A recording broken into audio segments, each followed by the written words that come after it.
Well, Mike, welcome to the Prayin Slayin Podcast, man. Excited to have you on. Known each other for a long time, worked together in various capacities throughout the years in the outdoors industry, and not the first time I've ever seen you kill a buck, but I saw you posting a grip and grin picture. I'm like, all right, man, it's time. We got to get you on the Prayin Slayin Podcast and on Operation Hunt specifically. So tell us a little bit about your military career to get us started, man, and what branch, what was your job, all the good stuff. Yeah, for sure. I joined my junior year of high school. I joined the I guess delayed entry program, I guess you could say, where you go, on the weekdays, go see your recruiter, take little tests here and there, and kind of earn a promotion rather than coming in at nothing. I came in as a PV2. This was early 2000s, and then within 3 weeks after graduating in May of 2021, I actually signed up, went to MEPS in the United States Army, the first to fight. And That's right. So I served prior to June 2021 all the way through July of 2021. So I did just over 20 years and as a United States Army. I first started out as a military police officer. I got my training right here where I'm stationed, where I live now, Fort Leonard Wood, Missouri. Everybody calls it Lost in the Woods, but I tell you what, man, the hunting and fishing out here is phenomenal. Oh yeah. From what I can see, is we're staying here. So I served 5 years in military police. Did one deployment to Iraq in 04, 05. Got back and really wanted to kind of change my role from combat MP to more of a law enforcement aspect. And so I did what most law enforcement officers want to do, is get a dog.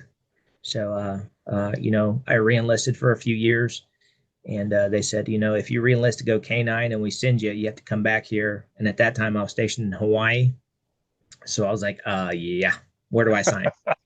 So I ended up spending, I went K9, fell in love with it, and ended up spending a little over 7 years in Hawaii. So I am not complaining. I worked patrol narcotics, won a lot of competitions with my dog. He was very good at narcotics. We were a great team. We did on-base operations. I helped Honolulu Police Department do some narcotic searches and stuff like that. And then I PCSed from Hawaii to Fort Belvoir, Virginia, where I kept the role as a military working dog handler. I became the trainer at that time and also worked patrol and explosives. Did a lot of things in D.C. with, presidential stuff. It was pretty neat. Got to meet President Bush, President Obama, and do a lot of United Nations type sweeps for explosives.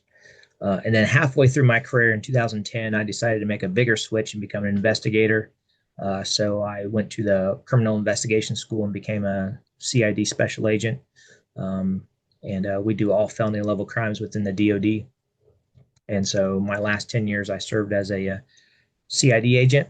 I did a deployment in 11 and 12 to Afghanistan, mainly doing Title 10 investigations. And then when I got back from there in 2012, I went protective services, the DOD's version of the Secret Service. I was the Secretary of the Army's personal security officer for a short period of time. Once he came out of office, I was selected to come down to here at Fort Leonard Wood, where I am now, to teach here at the schoolhouse. So my last 5 or 6 years as a CID agent, I spent doing firearms, protective services, evasive maneuvers, and stuff like that with vehicles. So it was pretty cool. Career went pretty quick. That's quite 20 years goes fast. So especially when you like what you're doing. So.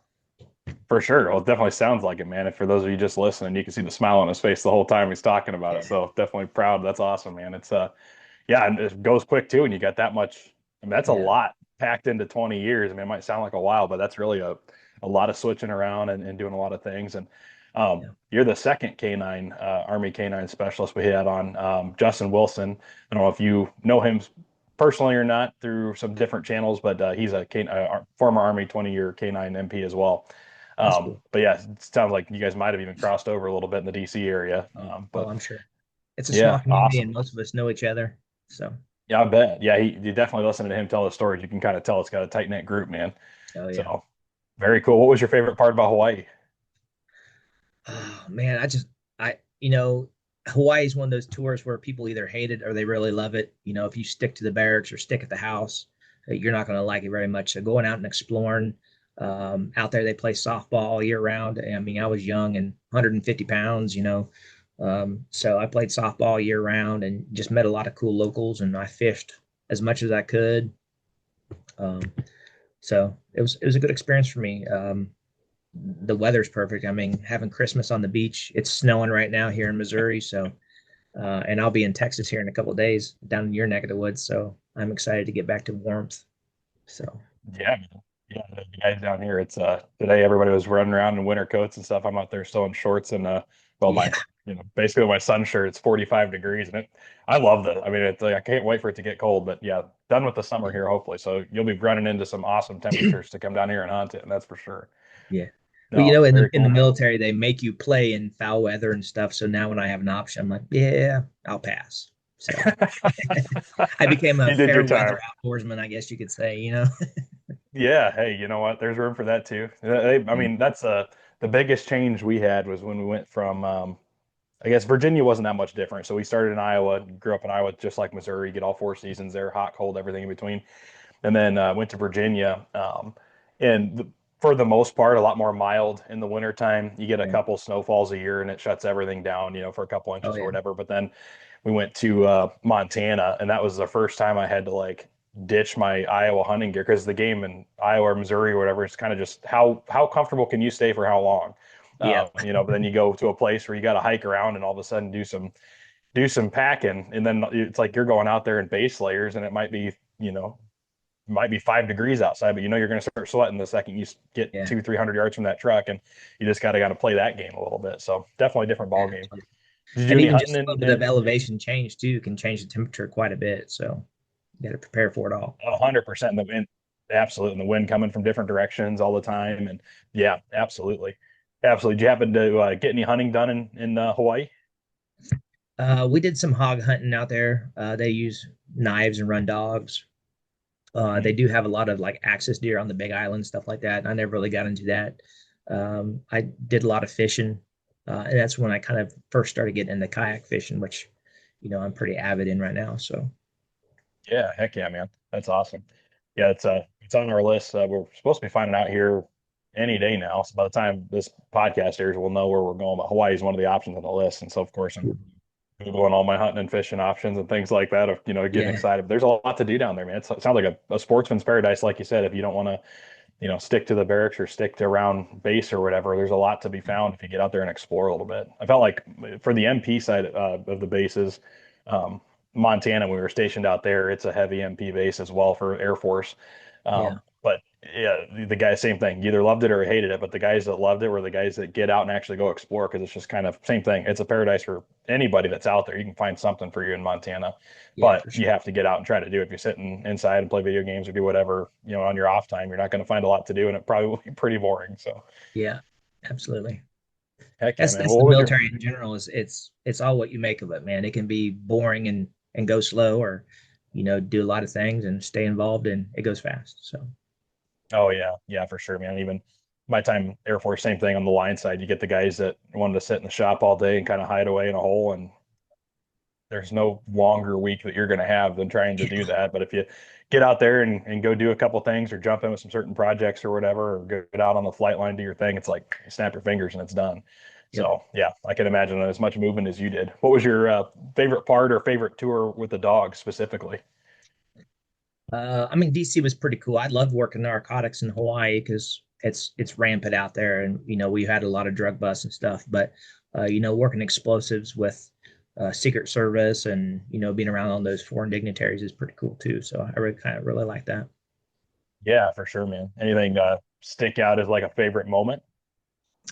I'm a Bush guy, so President Bush was known as one of the most fit presidents we've ever had, and he'd always come to our installation and ride his bikes. And so we had to do a lot of support for him, and he was always pretty cool, always willing to come up and give you a handshake, a hug, and stuff like that. So one of my screenshots in my mind I have is a picture of me and him, standing there at our golf course, and he was pretty cool. So that's kind of That's like very cool, that's man. up there on my thing, cool things Yeah, I for did. sure. Yeah, Not a lot of people get to say that. Very cool. yeah, Very cool. And so you joined, you said 20 or 2001. yeah. I guess what got you geared up to say, hey, I want to join the Army? So in my family, we have numerous people who served in, different capacities. My uncle was in the Navy. My grandfather, he served in the Army way back when it was Army Air Corps. My other grandfather served in the Army, and he was involved in law enforcement too. Law enforcement was kind of I wouldn't say I disappointed my father, but my father's a fireman.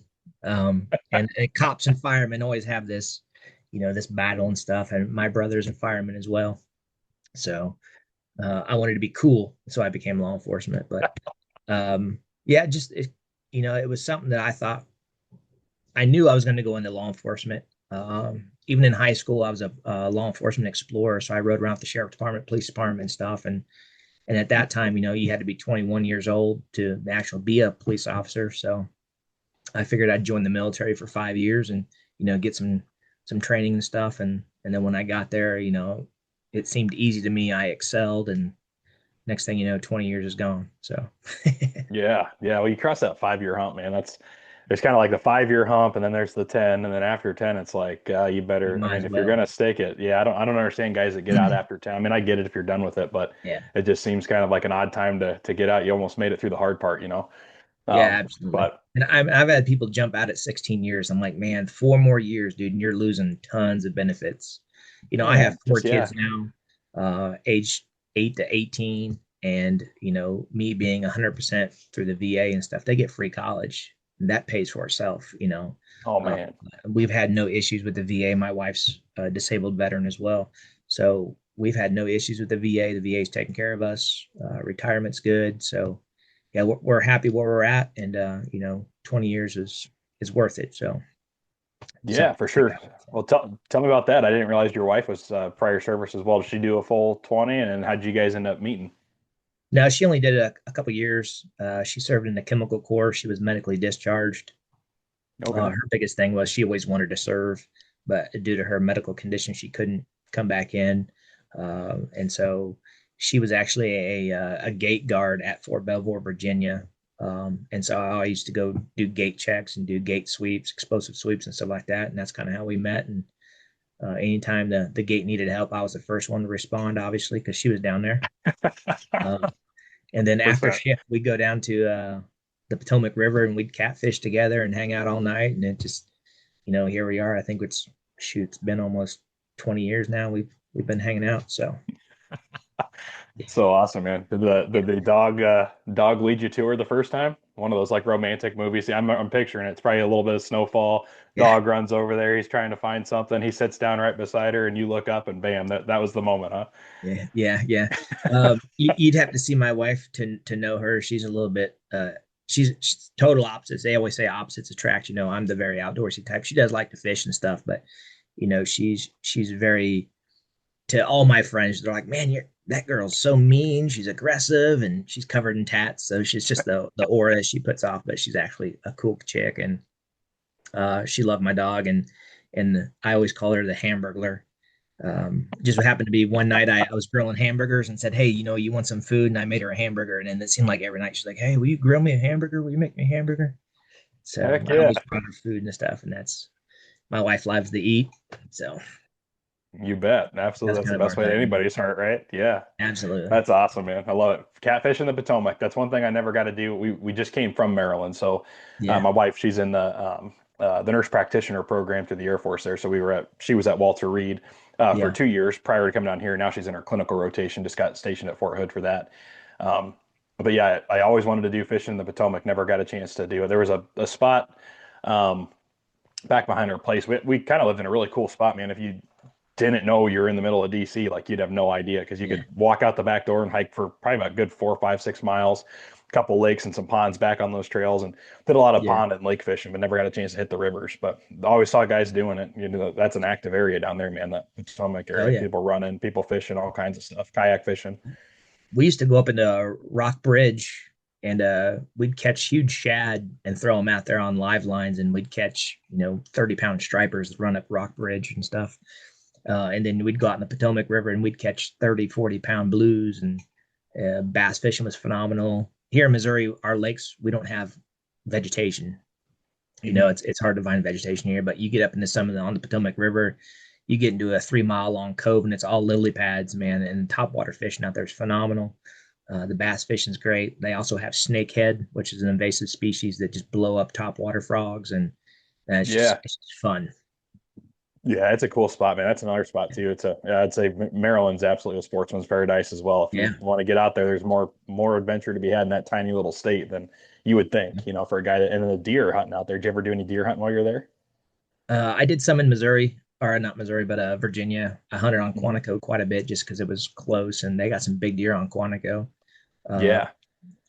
Yep. So it was pretty cool. We did a lot of offshore fishing and kayaks. We'd go out and chase reds and bluefish, croaker. We'd throw crab pots every once in a while, eat some blue crabs, and live Hmm. line for stripers at the Chesapeake Bay Bridge. And it was just it's beautiful. If there wasn't traffic like there is out there, I'd stay in DC area, but Yeah. it takes you an hour just to go 20 miles sometimes. So it's Dude, it's mind blowing. Yeah, that's what gets you. Like I said, you leave our little street that we lived off of. We lived in Rockville, so about 12 yeah, miles as a crow flies from the capital.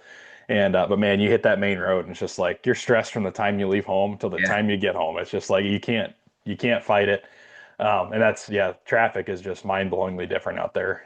You know what was crazy is we went to so Virginia was our first duty station together. That's where I got out, and Virginia, I remember, I don't know if it was just the time, it was kind of the first time away from home type deal too. So I don't know if it was just like, holy cow, I just remember traffic always sucked in Virginia. yeah. And Out of odd the, hours of the day too. It's crazy. it just, dude, that was the cool places where you learned after you lived there for a little bit, like 5 minutes in either direction of one of those windows of traffic Yeah, would make or break your drive. I mean, it was yeah, just, and if you got 4 minutes too close, it was okay. yeah, You're hitting traffic, and so that was always nuts. But then I just remember it being terrible on we were on the Newport News, so like the Middle Peninsula there, and then we went to Maryland for this last one, and Maryland was a nightmare. Well, my wife on one of her TDYs for this program, she got stationed at Virginia again for 2 weeks, and so we just drove down to visit her a couple of times. And we buzzed around like the old hideouts and stuff that we used to hang out down. And, dude, I don't know what the deal was, but traffic felt like a breeze compared to DC. So either yeah, DC is that bad or Maryland got way better. Or Virginia got way better. I'm not sure, but yeah, it was nuts. yeah, It had the difference. It felt good to buzz around there, and all of a sudden it was less stressful. But I'm guessing yeah. DC is just that much more stressful. Just millions and millions of people going both directions at the same time. It's absolute nuts. Yeah, it's mind blowing, man. It's an experience if you haven't done it, and never and you'll learn one time. You get one trip that you decide you want to drive somewhere in DC versus taking the metro. After the Yeah, first drive, you're like, never again, not doing yep, that. So the metro is the way to go for sure if you ever want to visit that area if you haven't. yeah. See, I Well, remember very I always kept a sleeping bag and a pillow in my truck, and there's times where if I knew I had to be in at like prime times, I'd leave 3 or 4 hours early and just sleep in the parking lot of work, in there you order go. to get there on time. It's ridiculous. That's the way to go, man. Yeah, that's Yeah, pro tip. Absolutely. Yeah, yeah. It's its own world, that's for sure. yeah, But yeah, for sure. good fishing, good hunting, good scenery Yeah, too. You get out of that city, man. It's kind of cool. It turns into like a Missouri or Iowa almost. Like you hit that farm country and it's just rolling hills and corn and Shenandoah soybeans and Valley everything area is else. beautiful. Yeah. Oh yeah, absolutely. No, very cool, man. Well, then you got out of the military at 20 years, and so then you did some teaching on the back end of your military career. What'd you jump into when you got out? So COVID kind of killed the last couple of years of my career, so everything was, I could do everything from home, didn't have to report to work a lot. Uh, and a funny story, if my sergeant major's listening, he's retired now, but I remember there was probably a good 45-day period where I never had to work. Um, Oh we wow. couldn't hold classes, and our classes were usually 30 to 40 people long. And during COVID, you couldn't have that close connection. So there was a good 45-day period, just happened to fall like in the April timeframe. And so I do a live video on my Facebook, and my sergeant major follows me of me in a not quite as hairy as this, but I still had some hair growing. And I had a turkey. I was dragging a turkey out over my shoulder, and then I get a call from my first sergeant saying, "Hey, sergeant major's recalling the battalion to make sure all the soldiers are shaven." I was like, "Oh man!" So I went home, threw on my uniform, did a quick shave, showed up to work, and he's like, "Oh, you shaved?" And I was like, "Yeah, I shave. I shave all the time." And he's like, well, I saw your video, and the whole brigade's over here looking at me. All these guys are like, why did I get recalled to see if I'm shaving? So I always get crap for that. But yeah, it was just funny. But yeah, kind of COVID hurt the last couple of years of my career, so it wasn't as active. But I got a lot of time to spend outdoors. So in 2016, I had a student come through the Protective Services training course who was a team member for the Fallen Outdoors, and he was always asking, "Hey, to borrow my climbing stand and do stuff like that." And then he kind of was telling me about the Fallen Outdoors, and I said, "Yeah, man, I'd really love to get involved, especially here in Missouri." So, for if you don't know, the Fallen Outdoors, we're a nationwide non for profit. We provide 100% free therapeutic outdoor ventures to the veteran community. We have teams literally in almost every state. And like I said, all these trips are 100% free. So this was something, hunting and fishing's always been my passion. Growing up, my parents separated when I was young. My mom spent most of the time in Arkansas. I lived in Kansas. So I'd go see her in the summertime. And, a single mother, she obviously had to work 12 hours a day. And I had a fishing pole and a BB gun. And I'd run the hollers of Arkansas, and I'd have squirrel, and I'd have crappie or some kind of panfish, bass. Uh, and I really just lived outdoors. And that kind of instilled in me what I do now is, I love living off the land. I love what the land provides. And I'm just an avid outdoorsman.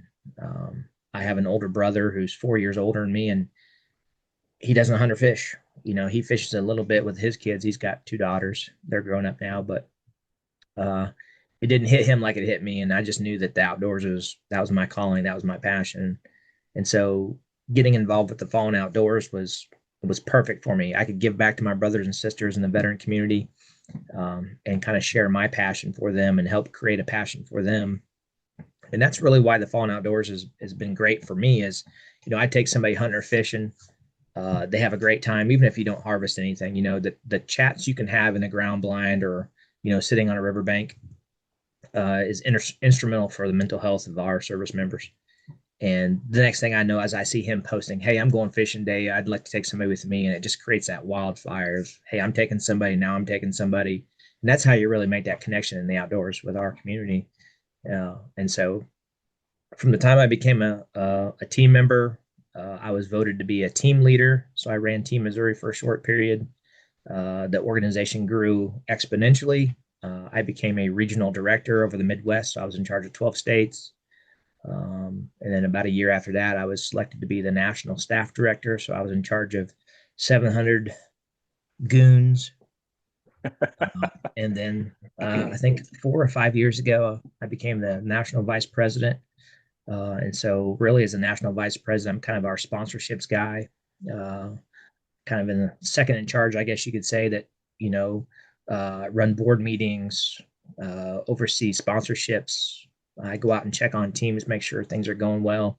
When they have banquets and events like that are big and draw attention, we like to show up to those and make sure everything's done prim and proper, and just kind of a meet and greet kind of guy. So it's been great. So That's awesome, man. And that full-time gig then for you?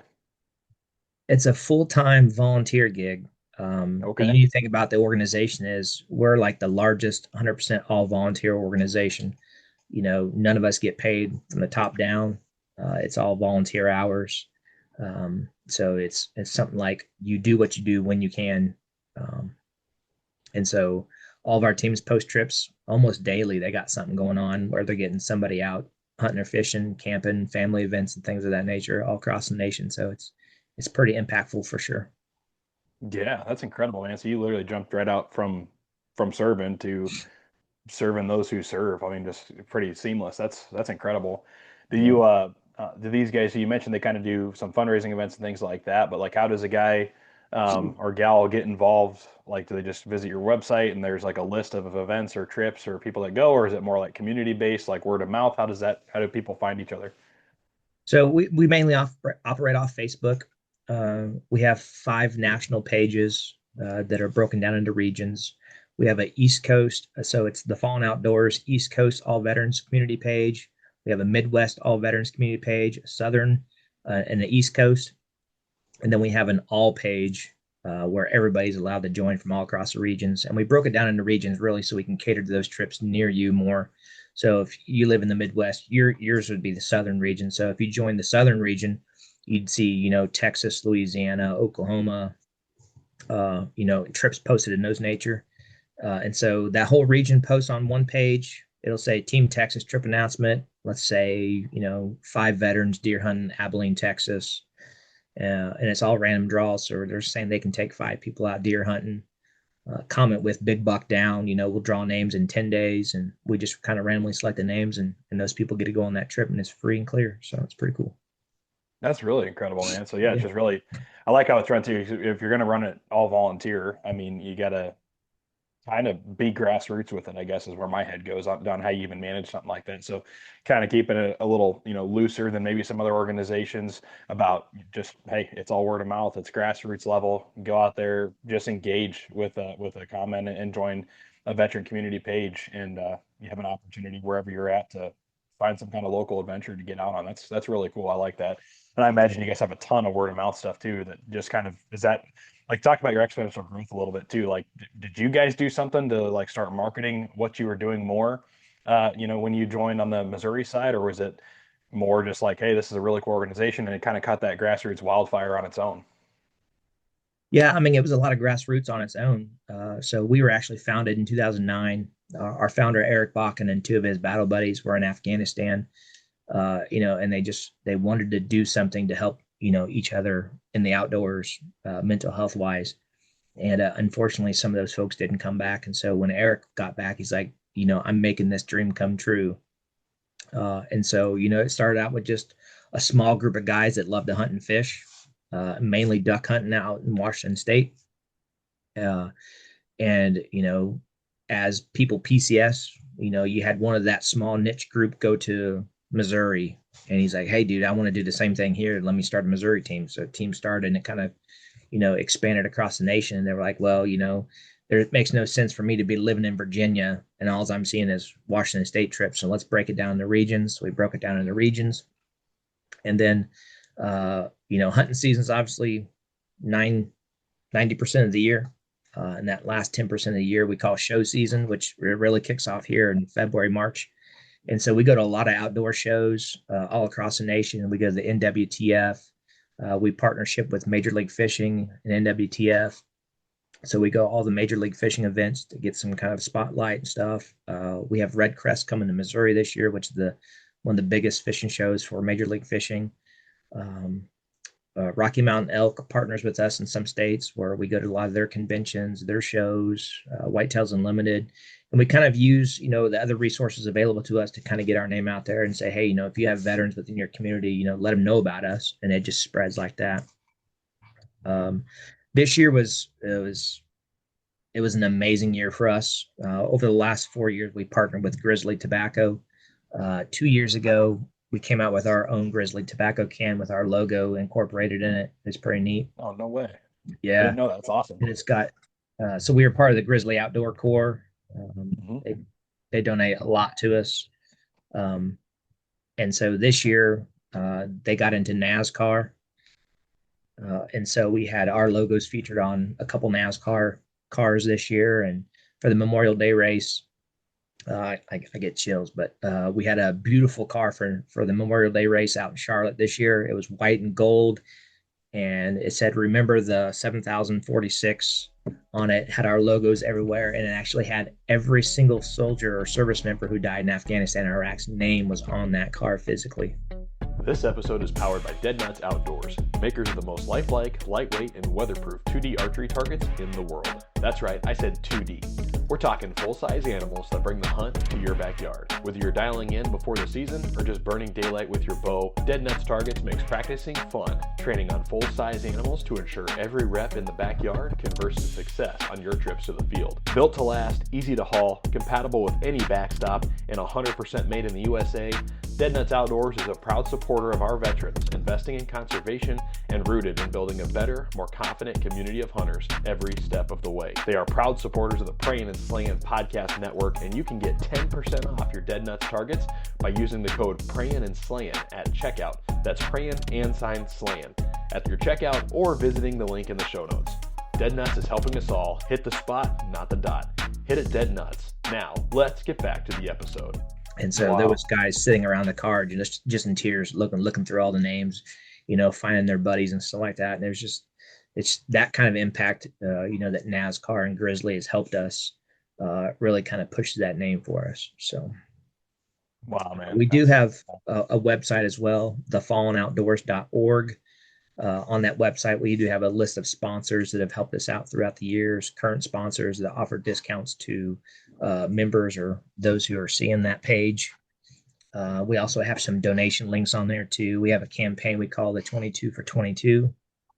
The number 22 is obviously significant to our veteran community because it's the minimum number of service members who commit suicide on a daily basis. The number ranges from 22 all the way up into the 40s, some days. Especially right now during the holiday season, it's one of the toughest time for service members and veterans. So the 22 for 22 campaign, it's an annual subscription. You can let it run for as long as you want. It's just $22 a month donation. We put all that money in one big pot, and every year we split it amongst our teams to help get a fresh start on the year, to help go out and do fundraising, help go out and do community events, help set up booths to get the word out there. So it's pretty neat. All that's available there on our webpage. You can see all the different things we do. There's a gallery of pictures from all across the nation. You can get in touch with your regional directors. You can get in touch with the team near you. So it's pretty neat. Yeah, man, that's incredible. You guys you're deep for being an all volunteer organization. Maybe that's what keeps it that way, right? Because I sometimes I feel like I've had a chance to work for over a decade now, but just in the conservation space, in the outdoors world. And this isn't knocking organizations when I say it, but it seems like a lot of times the more money that gets involved, like especially when you work inside of it and you get to see it from a little bit different angle, like it just seems like sometimes it pulls off mission a little too much, or it skews how maybe some things could have got done, or takes away from that grassroots level stuff, especially, because now it's all got to be on the structure. So it doesn't surprise me how wide your guys' mission reaches, because it's like it allows you guys to stay on mission and keep people in it for the right reason. There's a little bit of no strings attached too, right? Like if it's a great fit, great. If it's not for a guy that's volunteering or whatever, then it just is what it is. But the guys that want to be there are the ones that stay there, which is also really cool. We get some big partnerships, sponsorships that reach out to us like, we would love to help you. We just need to do some research. That's the first thing I tell them is do your research, and if we're not the right fit for you, then by all means. And we told that to Grizzly Tobacco, I said, hey, do your research on us. The proof's in the pudding, all of our information's out there. And within like 2 days, we're like, oh yeah, you guys are it. Nobody takes a salary. All the money goes back into the veteran community. I mean, why wouldn't we want to get involved? And we've been running with Grizzly, for the last, I think, almost 4 or 5 years now, and they've been awesome partnerships.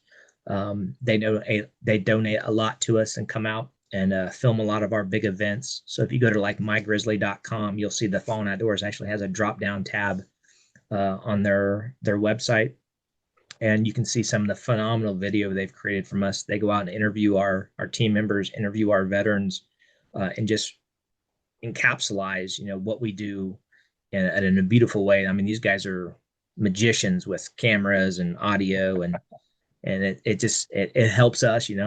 It's a great partnership, and we love those guys, and it's pretty neat. Yeah, man, that's really cool. I mean, that's a huge name to be sponsored with and partnered with. This does a lot too. That companies that size jumping on what you guys are doing speaks volumes as to what it is. As far as fundraising events, so you guys do like your typical banquets, like a Whitetails Unlimited, someone might be familiar with, or what kind of fundraisers do you guys put on? Yeah, and like I said, we have teams all across the nation. Some of our teams are more established, some are not. So the teams that do have the funds to stand up and do an actual banquet, we have one here in Missouri, Virginia does one, North Carolina does one, South Carolina does one, Alaska does one, Texas does one, Washington, Oregon do one. So the teams that are able to have, enough volunteers to do a banquet, we do them. They kind of run just like the NWTF, Whitetails Unlimited banquets. A lot of guns, a lot of gear, and they're pretty neat. So awesome. You guys run a lot of one of the biggest ways we fundraise throughout the years. Yeah. Very cool. Very cool. And you guys have a lot of partners. Do you guys do specific like partnerships just for the those organization side, or is that like a lot more local, national? Like what kind of partners you guys get in those? Yeah, so we let all of our teams raise funds independently. So if Team Missouri does a banquet or Team Oregon, everything they raise throughout the year stays within that team. The national team, like myself, we don't take any money from our teams. And so for them to do a banquet, they have each team kind of has their individual sponsorships that help out support that, and all the funds help go back to helping veterans right there in their own community. So it creates a lot of opportunities for those local sponsors to step up and want to get involved. So. Yeah, very cool, man. And if there's companies listening, and I know there are lots of companies that listen to this, or how do they get in touch with you? It sounds like you're the main sponsorship contact. Like, how would they get in touch with you to have that conversation if they want to jump in on that? Yeah, so our email addresses are plain and simple. I'm sure Aaron will show my name here in a little bit, or if it's not posted below. It's just mike.unruh at thefallenoutdoors.org. So you can reach out to me and I'll put you in touch with your local team. We obviously want those donations and the funds going to the specific teams that you would like them to. And then if you want to get in touch directly with the teams, it's just the state abbreviation .lead. So like Missouri is mo.lead at thefallenoutdoors.org. And you can do that for any of the states. Reach out to whatever state you need to. And that's the email address. So you can also go to thefallenoutdoors.org and click the contact us button. And that goes to one of our staff that kind of run our webpage and stuff like that. And he disseminates it out to wherever it needs to go, where you can click on a specific state and get in touch with your local state too there. So try to make it easy. Awesome, man. Yeah, you guys we have definitely do. Marines. You got to make it easy for the Marines, 100%. Not all are tech savvy like the Air Force guys. And yeah. Very cool, man. Well, a hell of an organization. I knew a little bit about it, and to be honest, I'm saying a little bit now because I thought I knew more about it. But you guys are way bigger and have a way bigger reach, and just I love how you run the organization. So I learned a lot on this one. That's very cool organization, and I know we'll be partnering probably with Light the Fire Outdoors too here. I want to get some kind of partnership set up with that because that's part of our mission as well as. We do a 10% of anything that we make goes right back to our veterans and conservation support projects, and you guys would be a big part of that. You guys just help make that dollar go to the right place. Really cool. So how did you guys get the, so you're involved in Fallen Outdoors very, very heavily on a volunteer basis, but you also run your own outdoors business, Ridge to River Outdoors. How did that come about? Again, COVID time, I thought about the Fallen Outdoors and how I can create, products or get a hold of products, to available to our veteran community at a discount, and some of our partnerships, like, I'll give you the standard military discount. And I was like, well, what if I can set up something that will allow our team members to get stuff, at cost or below cost to help put on trips. So in 2020, I launched Ridge to River Outdoors. I sell tons of outdoor related products, and I always give kickbacks and not necessarily kickbacks, but I give, good discounts to the Fallen Outdoors and stuff to supply their teams with great gear. Trail cameras is huge. I do thermal imaging, thermal scopes, night vision, things like that. Coffee's a big seller. I got a bunch of coffee over there. Pretty much anything hunting and fishing related, man. I sell, and I'm about 90% online right now. I'm working towards a full brick and mortar. So once I get that established, then in my small community here near Fort Leonard, we have Walmart and we have an academy like 30 miles away. So at the time I was like, man, we need to have an outdoor store here locally to support our local needs. It's a huge hunting and fishing community. So I kind of kicked that off, and it kind of bleeds over into the Fallen Outdoors, where I help my teams, get things at great value and help get the veterans out. We also have a big event running right now, 1 through 25 December. We call it 25 Days of Christmas, where the staff hosts. We'll post numerous videos on the All Veterans community page, and we do giveaways every day. Normally it's $200,000 to $300,000 worth of gear that's been donated to us. Community members reach out to us, say, hey, I have this knife set I want to donate. So our staff will make a video and post it and give a shout out to who donated it. And the members of our page, which is, close to 300,000 members, can just comment on there, and we just randomly give out stuff from 1 through 25 December. It's pretty neat. So very cool. Yeah. But with my outdoor store, that's kind of what keeps me busy.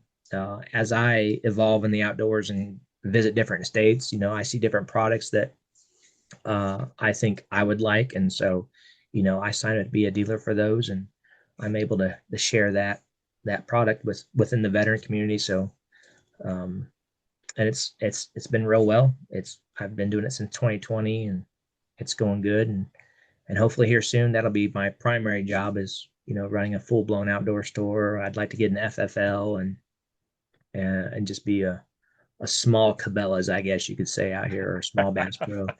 Johnny Morris owns most of Missouri, anyways, down in the Springfield area. But I'd still love to have my outdoor business out here, and that's kind of what I focus on when I'm not doing TFO related stuff. So it's pretty neat.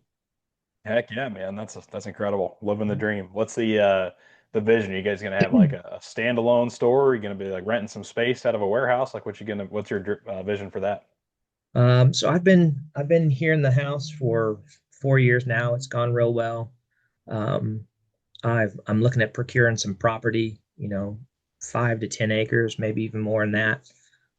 Like I said, I'd like to have my nice big barn dominium style outdoor store with some acreage where I could do a 3D archery range, uh, and just things like that. I just want a good spot for us to all to be able to come together and enjoy the great outdoors and in one place. So it'd be pretty neat. Yeah, man. I Who love that. knows, That's down the cool. line, I may have a lodge and cabins, and so we'll see. I Well, have big dreams, but it yeah, all takes money for sure. that that's it. Money and time. Yep. You have Absolutely. one or the Absolutely. other. You just got to work on the other one. That's cool, man. Yeah, yeah. No, I love it. I love the yeah, getting a range in there. People can come hang out, buy some products, see some cool stuff. Yeah, Yeah. that's cool. I sell a lot I'll of be your coffee, so I want to create this nice little environment where people can just come, like back in the old days, the old timers used to sit at the gas station and drink coffee and stuff. That's what I want. I want that environment back. I would love to see, during deer season, everything's online now. You can telecheck your deer via app. I want to have a place where the community can come together, throw their deer on the ground, but like, look at that big buck, and especially for the kids, they need to show off what they harvested and really go back to the way it used to be, showing off your deer and, sipping coffee, looking at, a nice 8 point buck or more and just really taking nature for what it is. It needs to be back like it used to be. You're 100% right on that, man. I think, yeah, I think we have a big, big need in our hearts, and then it goes back to the fallen outdoors.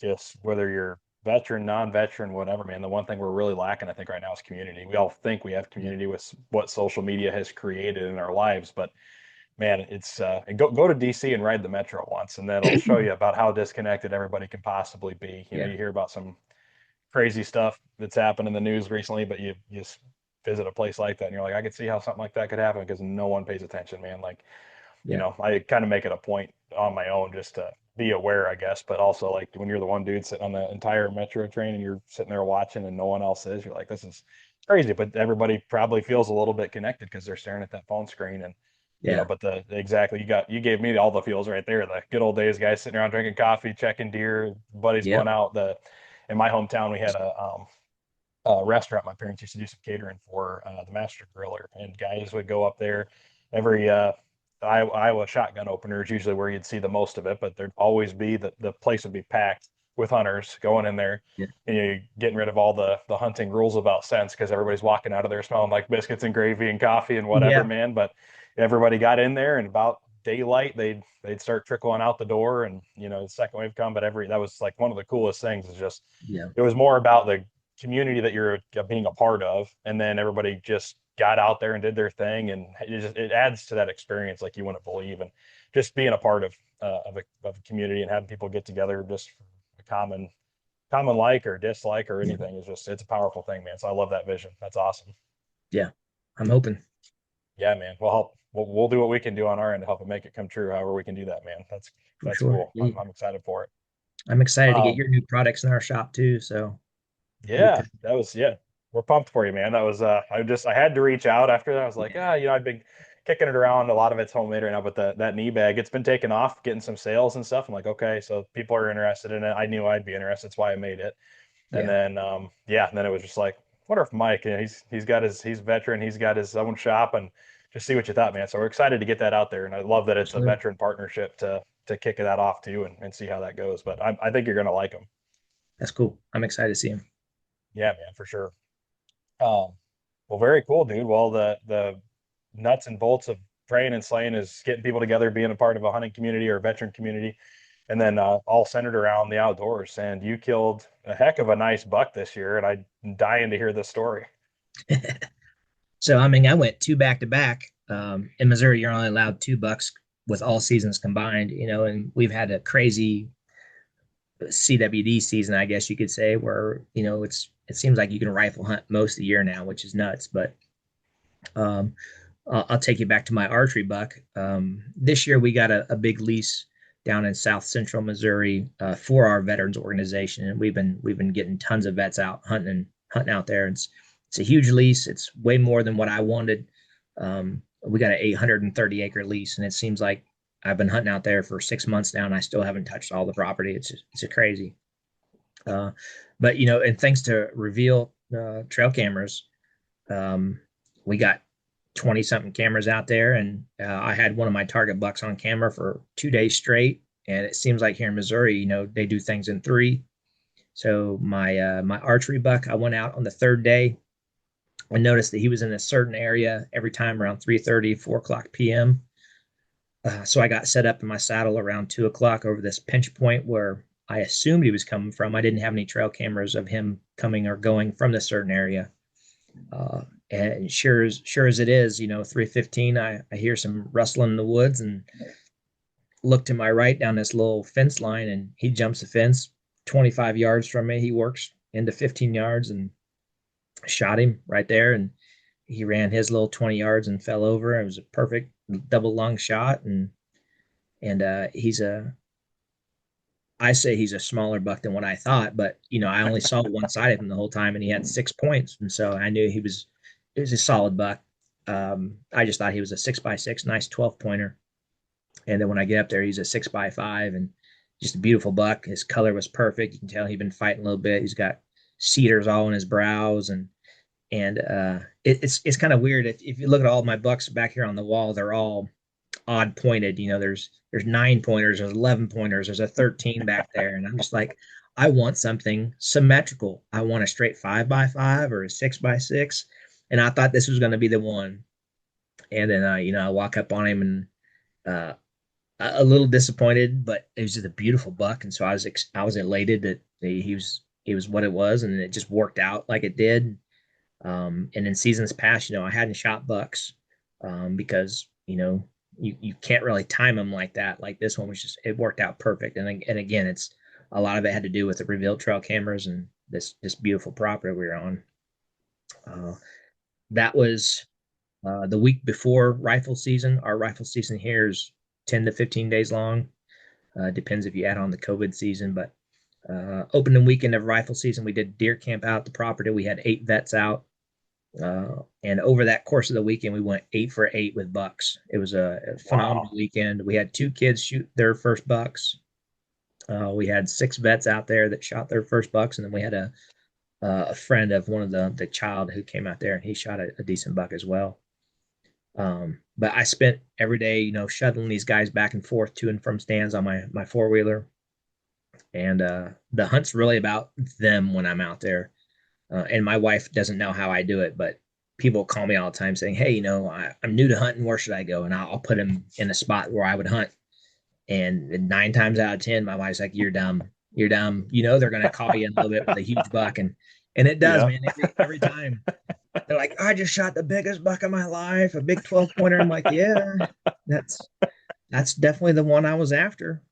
That's awesome. Like, how do you do that? And to me, I get more joy from watching somebody shoot something like that and go absolutely crazy. That's what drives me. So I'm like, you know what? It's just a deer. It's not my deer. We're all public landowners, but so this time, I shuttled these guys out Saturday and Sunday. They all got their bucks, super stoked. And I was due to come home Sunday night. And we had a huge weather swing for Monday. It was going to be like in the 20s, low 20s or mid 20s, maybe low 30s for the first time in a long time out here. So I had to do the unthinkable and call my wife and be like, I think I'm gonna stay in the camper one more night, and would you mind putting the kids on the bus tomorrow morning? And she gave me a little bit of grief because I always do last minute changes like that to her. But so that's what happened, man. I went out that morning, was in a dilemma on where to sit. I had a nice ground blind, a big baronet high five, which is like a 360 ground blind. They're beautiful blinds. And I love those too. Shout out to Barnett or Baronet. We can fit 2 wheelchairs side by side in there and a spotter. You know, it works great for disabled veterans. Wow. But I was like, man, it's going to be cold. Do I want to be in my ground blind or do I want to be in a ladder stand? And I just happened to choose a ladder stand. I went to my ladder stand. I hung up looking over this ridge, and I'd been seeing some deer, you know, first light, 10 to 2-ish evening sets, just a lot of doe. And Sunday, I didn't hardly see anything. I think all of us combined, we saw like 3 or 4 deer maybe, which is unusual. Wow. But that weather swing, I knew they were going to be moving. So I decided to choose the hang-on stand. I went to my hang-on stand, and I mean, at first light, I probably had 15 doe milling around, and it's rut. I mean, they're chasing hardcore right now, so I knew something magical could possibly happen. And I had fawns walking directly under me. You know, I could have jumped out of my stand and put them in a chokehold, if that's a thing. I had a bunch of doe walking directly under me, big mature doe. And then at like 8 o'clock, I think like all the deer just disappeared. And so I'm like, man, that's weird. I didn't see any bucks chasing. And then, you know, 100 yards to my right, it seems like the thickets just erupted. And I happen to look over and I see 6 or 7 doe just jump out of the woods, and they're all just kind of milling around this little flat. And I was like, something obviously got them pushed out that quick. And I heard that coming up the ridge behind me, just grunting like crazy. And I was like, oh, this is going to be cool. You know, let's hope it's a good sized buck. And I can hear antlers hitting trees. I can see trees shaking. I just couldn't picture anything. Couldn't see nothing. It's like 8 o'clock in the morning. And then sure as it be, this nice buck jumped out of the woods, and he's kind of sitting there digging, doing a nice big scrape, racking his rack on the trees. And at this point, I didn't have any shots. I could see him clear through my scope. He was less than 100 yards away, but just covered in white or black locust. And if you know what black locust is, that stuff tries to kill you every time you walk near it. Yeah. So I had no shots. And these doe kind of scurried a little bit around this little ridge. This point came right to me, and he just followed suit. So once I had a clear line of shot, the 6.5 bleed more, as my buddy calls it, we let it bark. My buddy James custom built this gun for me, and it's a phenomenal rifle. So I shot. He dropped right there in his tracks, and the doe didn't even flinch. So now I have my buck down, and I have like 8 doe just standing around like, what just happened? So everything I run is suppressed anyway, so they didn't know what had happened. And I found the biggest mama of the group and dropped her right next to the buck, and that's kind of it. I knew it was a decent buck. It looked like it had decent mass. It looked like a 6x6. So I came down from my stand after like 20 minutes or so, once the deer had kind of scurried off. And, you know, walking up on a nice buck like that, just, it gives you chills every time, to me at least. And that's when you know that you're doing the right thing. You know, when that all goes away, you just hang up the guns. You're done hunting, you know. But I walked up on him and saw his mass and saw the size of him, and I was stoked, man. It was a great buck. Shakedly, I started texting everybody, big buck down, big doe down, and they're like, "Oh, pictures," or "It didn't happen." So I send some pictures, and great buck. It's an 11 pointer. So I know there's going to be a 12 pointer or more out there for me. This symmetrical, but is a beautiful buck. Probably my biggest buck to date, except for Big Brutus over here. And this was an old buck. I shot him on Fort Leonard Wood. Very cool. He's all broken. His ears were split, and he should have been a 6x7 or a 7x7, but he's all broken up. Missouri's got some good bucks out here for sure. Yeah, man. So, yeah, the farm worked out for me. Everybody else got their deer, and kind of that Monday morning of opening weekend, I kind of spent to myself and did my thing and got my nice buck and doe combo. And this farm's just loaded with doe, and so we got plenty more deer we need to take, and I got extra tags and everything. And I think I bought 4 additional doe tags for a rifle and 4 for archery. So we got plenty of doe to take, and donating a lot of that meat back to the veteran community. I got a lot of friends that wanted deer, so I've been making tons of deer jerky, giving that away to people, and people have been swinging by, grabbing deer steaks and ground and doing with it, and it's just all for a good cause for sure. So. Yeah, man, that's incredible. And this is on the your nonprofit lease, you said? Yeah. Yep. Very cool. That's incredible. So you didn't get the symmetrical thing done. Maybe Texas will help you out down there. I don't know. Yeah, like this little guy over here in the middle, right there. Yep. He's close to as symmetrical as it is, and that's my Texas buck from last year. So this year I'm gonna be head hunting. I'm gonna look for something. So 100%. Well, they're out there to be had, man. I got a chance. One of my buddies, Ken, manages a ranch about 3.5 hours up here. I can't remember what town is that outside of. Anyway, called the Mountain Ranch. But anyway, just getting to sit there and watch the bucks that live on these places it's unreal. Like, yeah, Texas is kind of just its own place for sure. I was out there trying to get some broke horn exotics possibly, and that just didn't happen. Mhm. But I had my camera running the whole time because it was just neat watching stuff show up and different bucks. Like every time you turn around, there's another big buck coming out over here, and then one over here, and this one's bigger than the next one, and that's cool. Yeah, like special place for sure. So if you had to pick one, I guess you got an archery deer and a gun deer. What season would you pick, archery or gun? It goes back to me saying that I'm a fair weather outdoorsman, man. I love getting my deer down early. I love early season. But this year was weird in Missouri. It was, late October and it was still 80 something degrees. So, opening day of rifle season was, I think one day I got up to like almost 90. It was miserable almost, but I'm a better warm than cold guy. So, but I like doing both, man. It's, each have their own little thing that draws me to it. I like being in the woods when the colors change. Yeah.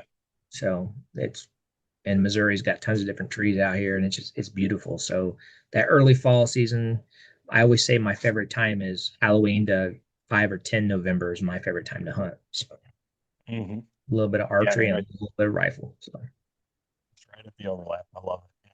Same way. I don't know if I could pick one either way. I think I've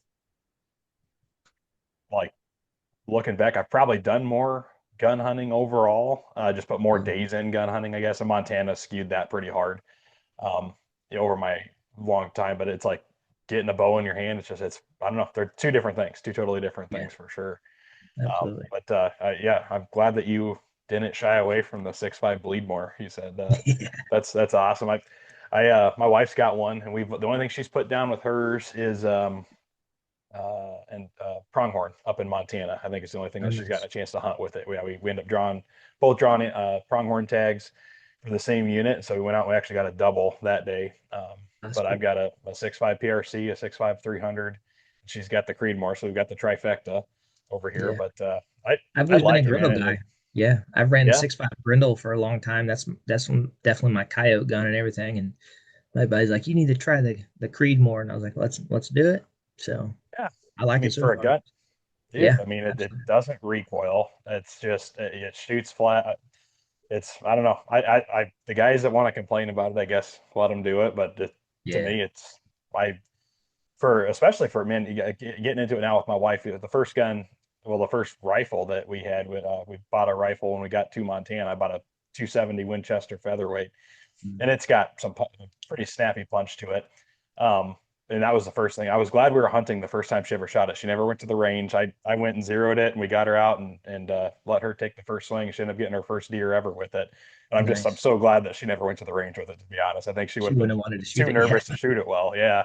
And but she did it. She dropped a doe at 205 yards, I think, and that was by far the longest shot that I'd ever, you know, Yeah. seen taken, I guess, because grew up in Iowa, shotgun open sights, mostly. And um, but yeah, so that was really cool. And then now that she's got that 6.5 Creedmoor, I'm like, I don't know why you'd start anybody on anything different. It shoots Yeah. just about the same overall, anything 300 to 400 yards. It's got plenty of energy for it. And then, now I got a little guy. He's 3.5 and just loves anything Dad does. And hunting is like his favorite thing to pretend to do. And I've got him shooting the Umarex air gun, no Oh recoil, yeah. obviously, but he just loves shooting that. And taking him squirrel hunting a handful of times, and he brings his pretend shotgun with him. But I'm like, dude, I know exactly the gun we're getting out of the safe when you're big enough to go try it, because I think it's an easy way to get somebody transition, but it's got plenty of power, and you can shoot it well, and guys just don't flinch on it. It's just an easy Yeah. round to practice with, get good with, and I think it makes you a could make you a better rifle hunter. Just getting behind a Yeah. gun that you just enjoy shooting. Absolutely. Yep. All the fundamentals just seem to come together once you're comfortable with it. So Yeah, 100%. And that 6.5 PRC, that next level up, I think, from that to get a little bit more oomph behind it, I guess. But it's yeah. in that same boat. It doesn't really recoil that much, and I can shoot it well. And then now I threw a suppressor on. I finally got a suppressor a couple of years back, and down here in Texas, joined a range where I can finally actually stretch it out. And I just that and the 6.5 300, I just toss the suppressor between the two, and it just makes them so Yep. much fun to shoot because there's just nothing to them. So, Yeah, very cool. How that's far? the next gun I've been looking at is a 300, but I went to Africa this year as well. So it was a pretty cool trip. Our safari guide had a 300 Win Mag, and that's what we shot there. And I was able to put down an Impala, a Springbuck, and a Blue Wildebeest. And so I was like, man, this 300 is pretty nice. And it reaches Yeah. out for sure. So Yeah, definitely a lot heavier. Well, there's guys down, here in Texas. Well, there's plenty of big animals to hunt down here, and there's yeah. some ranches I've seen where they have a minimum of a 30 caliber or larger. Yeah. They won't let you shoot anything smaller. So that's whatever. It's its own thing. I went back and forth with my buddy Ken up at that mountain ranch. Uh, I had that 6.5 300, and like for he had a 308, I think is what he was like. Man, I really think you should just shoot my gun. And I'm like I'm doing all the math in my head, right? I'm shooting a Yeah. 156 grain bullet. And I said, Ken, at 150 yards, like everything mathematically says that my gun would be better on Yeah. any, whatever. And the cool thing is like up there, everything's about a 100-yard shot. I mean, you're really pushing it if you're going like 120. Yeah. So it is what it is. But yeah, everybody's got their own opinion on that. But I'm the Yeah. same For way. sure. I think I need to get a 300 caliber just so I can take the question mark out of it for the times that I Yep. may want to try it. Yeah, for sure. Heck yeah. How far was your shot on the gun buck? I mean, he was probably just under 100. So it was perfect. Perfect chip shot. Perfect. Yep. Yeah. Heck yeah, man. Very cool, dude. Well, man, what's your next adventure? So you got Texas, and then what's beyond that? I mean, I have a lot of stuff planned in my head, but again, it takes time and money. Yep. Um, I'm a big fisherman, man. I've been a fisherman my whole life, and I'd love to get down to the Amazon, do some fishing down there, some topwater fishing for peacocks and all the toothy creatures. Um, but as far as like North America, I'm talking with Rudy. You know Rudy. Yep. Yep. Um, he wants to come out to Missouri and do a whitetail hunt. So I said, let's trade hunts, dude. So I might go out there next year and do a Coos deer hunt, and he may come here do a whitetail hunt. Um, elk's always been a huge thing with me. Red stag. I grew up in Kansas. I've always been a Kansas resident my whole life. I transitioned to once I retired, I became a Missouri resident, and now I'm kicking myself. I didn't get my Kansas lifetime license, but uh, I grew up Western Kansas upland bird hunting, seeing 180, 200-inch mule deer and never went hunting for them. So mule deer and elk, stuff like that's, I have my own internal bucket list, and whatever falls in my lap is going to fall in my lap, and I'm going to do it. So, Heck yeah, man. No, that's yeah. awesome. My weird bucket list thing. I say weird because I think a lot of guys might have pronghorn on their list somewhere, but that was even as a little kid. I kind of got myself into hunting. This was same kind of thing. My brother liked to play video games. I like to go outside and hunt, BB gun, pellet gun, whatever, and just do that kind of stuff. And I don't know what it was when we first got satellite TV and I could get like the outdoors channels. Yeah. I just kind of fell in love with pronghorn watching those guys hunt those. I don't know what it was, but a pronghorn buck coming to a water hole, guy shooting out of a blind, and Yeah, that's just cool. something cool about them. I always thought they were neat, and then I got a chance to finally hunt them, and it stuck. I mean, it's definitely my favorite thing to chase. But Yeah. the hard behind that, I think, would be a mule deer, like getting out there and Yeah. just the Spot and spot and stock. stock game. Yep, that, and then even whitetail. Montana, you can do a lot of spot and stock for whitetail too. And there's some slammer whitetail in Montana if you know where to Yeah. go. I think they're all over the state, but just certain pockets, man. You ever get out there, shoot me a text. I'll drop you some pins. And Yeah, there's for plenty sure. of them to be chased. But yeah, man, that Western adventure is something to be said. I almost don't know if it matters what animal. I think the elk was cool.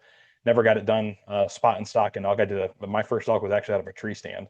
Oh, wow. Ironically enough, in Colorado, yeah, a guy had a lease set up and he only does bow and he's got stands set up and he's pretty particular about it, but it's surrounded by public. So all the public hunters kind of push the elk into this area Yeah. and they'll hang out there about as long as you don't screw it up. And so he's real Yeah. particular about how he does it. But anyway, it was out of a tree stand and two That's cool. hours into a week-long hunt, here comes a bull.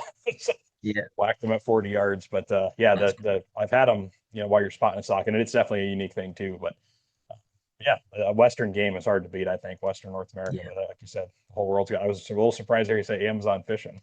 It's definitely a first, and probably I'm not going to hang that one on a cliff yet, but that might be the Yeah. only person I will ever hear on this podcast say that's my next adventure. That's awesome. Yeah, that's something I've always wanted to do. I've never shot a bear or anything like that too. So bear hunting, I think would be pretty cool. Aoudad, I've always been attracted to Aoudad. I think Aoudad are, an amazing creature. And a lot of our Texas guys do a lot of sheep hunts and stuff like that. And they're like, man, you got to come sheep hunting. I'm like, man, I got sheep down the road, I see all the time. But, an Aoudad, that would do something else for me. But I don't know. My adventures kind of just come and go as they please. And if I see something, I pick up on it and would run with it. Like the Africa trip. Africa was kind of a last minute thing where I had a buddy back out of an Africa trip, and buddy called me and said, "You want to go?" And I was like, "I'm going. Yeah, let's go." Let's do it. Yeah, Hey, honey, I'm going to need you to drop those kids off a few more times. yeah, for sure. That's awesome. Yeah, Aoudad's been on my bucket list too, man. That was my Texas bucket list I made, and then I realized the price tag that's like on everything down here for the Yeah, most part is pretty incredible. But there's free range Aoudad to be had, and that was something that was same thing. I thought those were kind of neat from the first time I ever saw that, and then it just got more and more popular over the years. And now, depending on how you do it, it's either real expensive or you can draw the tags like in New Mexico and stuff like that. But then here in Texas, man, have at it. If you want to get out in that West Texas area, they're out there. I need to yeah, try to figure that out. But like I said, I got the 3-year-old with me full time, and I think he'd be down for the adventure. It's just like how far could I push it, with yeah, him in tow, kind of thing. So, and yeah, he's a for little sure. too big for that backpack. I think if I got to carry a bunch of water too. So either way, Yeah, we'll get it figured out. If you want it bad enough, you'll figure it out. that's when you get that e-bike with a little kid mount on it. Yeah, there we go. I hadn't even Yeah, thought about that. Heck yeah, like a little side cart. yeah, That'd be for awesome. sure. Heck yeah, man. Well, and one thing I like everybody to do too is, man, just leave us with something good. You're involved in a lot of awesome things, and thank you for your service, by the way. 20 Appreciate it. years of that, 20 plus years, and then you've got your the fallen outdoor stuff, man. But if the world had to hear something from you right now that you think it needs to hear, what's it need to hear? Uh, Enjoy it while you got it. In the fallen outdoors, we say living our dreams because they gave up theirs, and that's the biggest takeaway is, you know, if you have an opportunity to do something, do it because it may not be there tomorrow. Well, very cool, man. Well, is there anything else where people can find you? So obviously you got to tell us where you can find your website for your shop, in the Fallen Outdoors, and yeah, where can we find you? Yeah, both of us are on Facebook. Just Ridge, the number 2, riveroutdoors.com. Um, I don't know if you can see that or not, but there you go, Ridge to River Outdoors.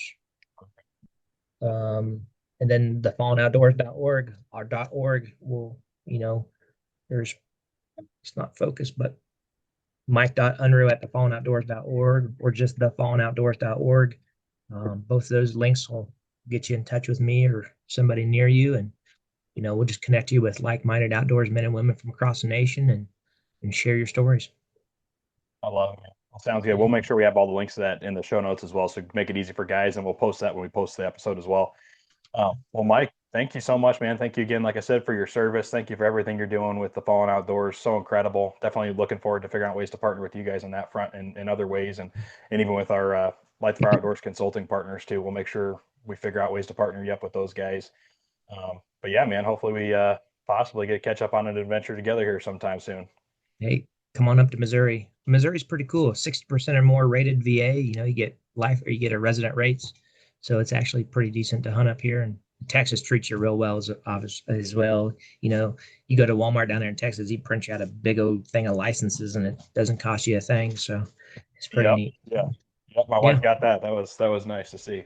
Well, heck yeah, man! If you got does to take off that property, don't tempt me. I've got an empty freezer over here, so if you have does that need to be gone, we got antlerless season coming up in like 2 weeks. We're target antlerless ones. So come on up, man. Perfect, man. Well, sounds good. I'll get with you on that one offline. All right, Aaron.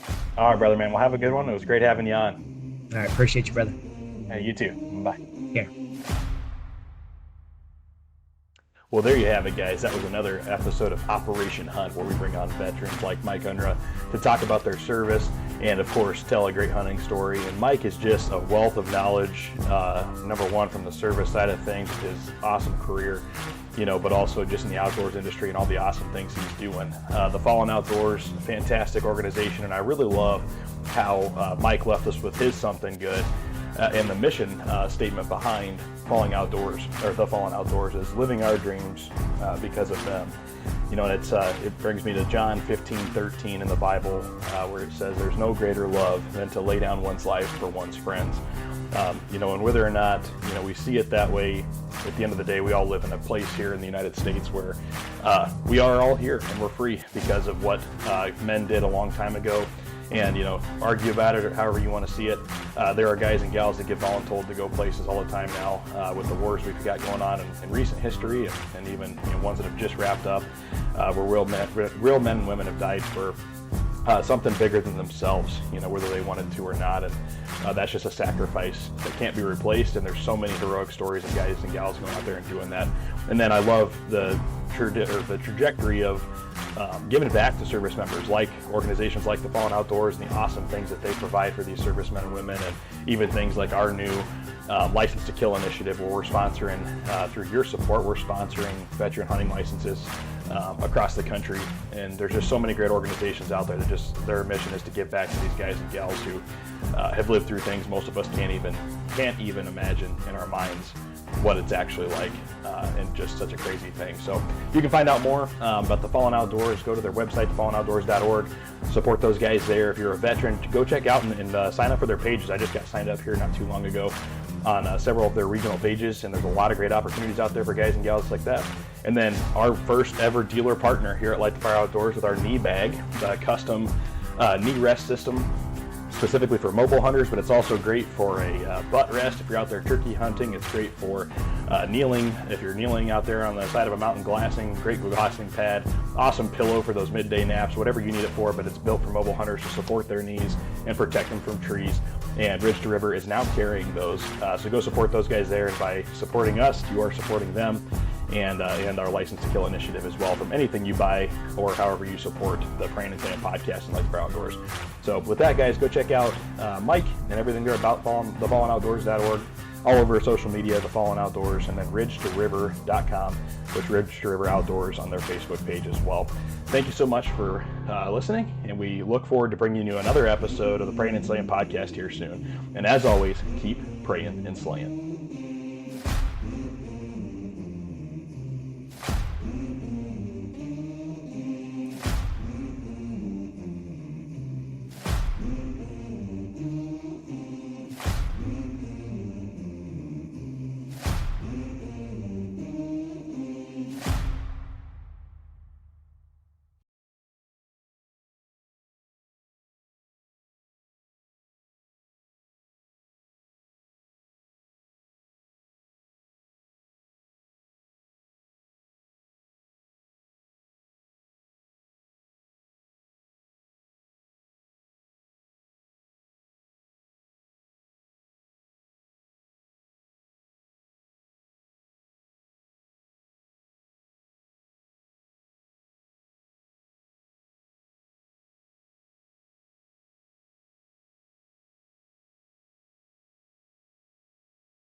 Well, there you have it, guys. Well, there you have it, guys. That was another episode of Operation Hunt, where we bring on veterans like Mike Unruh to talk about their service and, of course, tell a great hunting story. And Mike is just a wealth of knowledge, number one, from the service side of things with his awesome career, but also just in the outdoors industry and all the awesome things he's doing. The Fallen Outdoors, a fantastic organization, and I really love how Mike left us with his something good.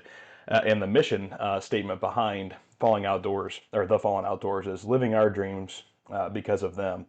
And it brings me to John 15:13 in the Bible, where it says, "There's no greater love than to lay down one's life for one's friends." And whether or not we see it that way, at the end of the day, we all live in a place here in the United States where we are all here and we're free because of what men did a long time ago. And, argue about it or however you want to see it. There are guys and gals that get voluntold to go places all the time now with the wars we've got going on in recent history, and even ones that have just wrapped up, where real men and women have died for something bigger than themselves, whether they wanted to or not. And that's just a sacrifice that can't be replaced. And there's so many heroic stories of guys and gals going out there and doing that. And then I love the trajectory of giving back to service members, like organizations like the Fallen Outdoors and the awesome things that they provide for these servicemen and women, and even things like our new License to Kill initiative, where we're sponsoring, through your support, we're sponsoring veteran hunting licenses across the country. And there's just so many great organizations out there that just their mission is to give back to these guys and gals who have lived through things most of us can't even dream or can't even imagine in our minds what it's actually like, and just such a crazy thing. So you can find out more about the Fallen Outdoors. Go to their website, thefallenoutdoors.org. Support those guys there. If you're a veteran, go check out and sign up for their pages. I just got signed up here not too long ago on several of their regional pages, and there's a lot of great opportunities out there for guys and gals like that. And then our first ever dealer partner here at Light the Fire Outdoors with our knee bag, the custom knee rest system, specifically for mobile hunters, but it's also great for a butt rest if you're out there turkey hunting. It's great for kneeling if you're kneeling out there on the side of a mountain glassing. Great glassing pad, awesome pillow for those midday naps, whatever you need it for. But it's built for mobile hunters to support their knees and protect them from trees. And Ridge to River is now carrying those, so go support those guys there. And by supporting us, you are supporting them, and our License to Kill initiative as well, from anything you buy or however you support the Prayin Slayin Podcast and Light the Fire Outdoors. So with that, guys, go check out Mike and everything there about thefallenoutdoors.org, all over social media, The Fallen Outdoors, and then ridgetoriver.com, which Ridge to River Outdoors on their Facebook page as well. Thank you so much for listening, and we look forward to bringing you another episode of the Prayin Slayin Podcast here soon. And as always, keep praying and slaying.